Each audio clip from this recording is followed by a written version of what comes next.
Hello everyone. मेरा नाम प्रशांत है। मुझे गांव के घर से काफ़ी दूर की बड़ी सिटी में नई नौकरी मिली थी। इस शहर में भाड़े का घर लेकर रहने लगा। पड़ोसी के तौर पर घर के सामने ही एक घर था जिसमें एक बुजुर्ग जोड़ा रहता था।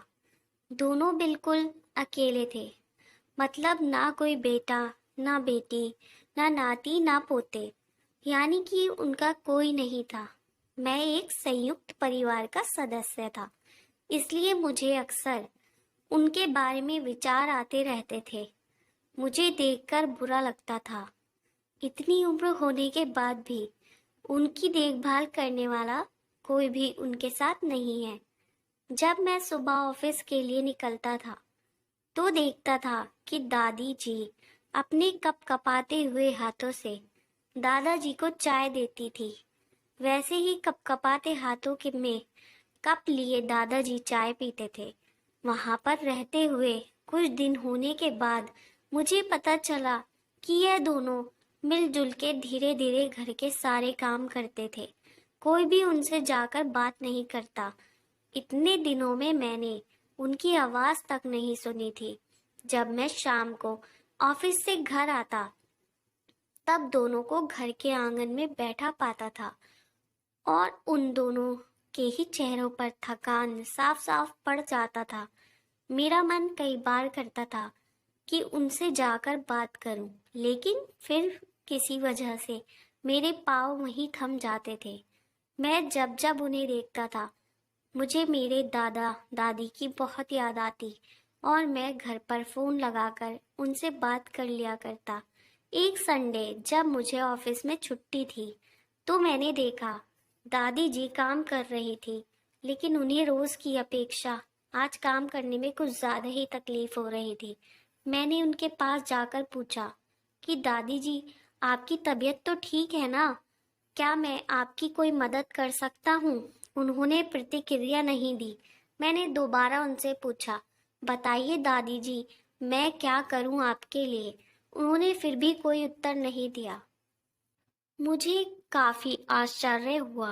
कुछ मिनटों बाद दादाजी वहां आए और वह भी कुछ नहीं बोले।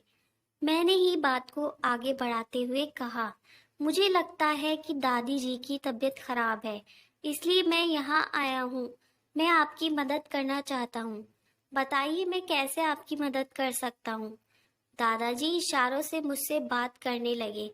उन्होंने इशारों से मुझे बताया कि दादाजी सुन और बोल नहीं सकती। उन्होंने यह भी बताया कि वह खुद भी बोल नहीं सकते, वह सुन सकते हैं, मेरी बात समझ सकते हैं। उन्होंने इशारों से दादी से कुछ कहा और दादी ने मेरी तरफ देखकर मेरे माथे पर हाथ फेरा। मैं उन दोनों की तरफ देखते ही रहा और न जाने कब मेरे आंखों से आंसू बहने लगे। उस दिन के बाद जब जब मुझे समय मिलता मैं उनके पास चला जाता। वह मुझ पर बहुत प्यार बरसाते। अब तो मुझे उनके इशारे की मीठी भाषा भी बहुत अच्छे से समझ में आने लगी थी। एक दिन मैंने दादाजी से पूछा कि वह अकेले क्यों रहते हैं, क्या उन्हें कोई औलाद नहीं है?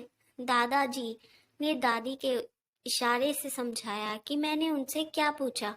फिर दोनों मेरा हाथ पकड़कर मुझे आंगन में ले आए और अपने आंखों के आंसू पोंछे और उंगली का इशारा करते हुए एक साइकिल मुझे दिखाई। साइकिल को देखकर मैं समझ गया कि उनके परिवार वाले उन्हें छोड़कर कहीं जा चुके हैं और अब उनके हिस्से में केवल यादें ही बची हैं। उन्हें रोता हुआ देखकर मैं भावुक हो गया और मैंने दोनों को गले से लगा लिया।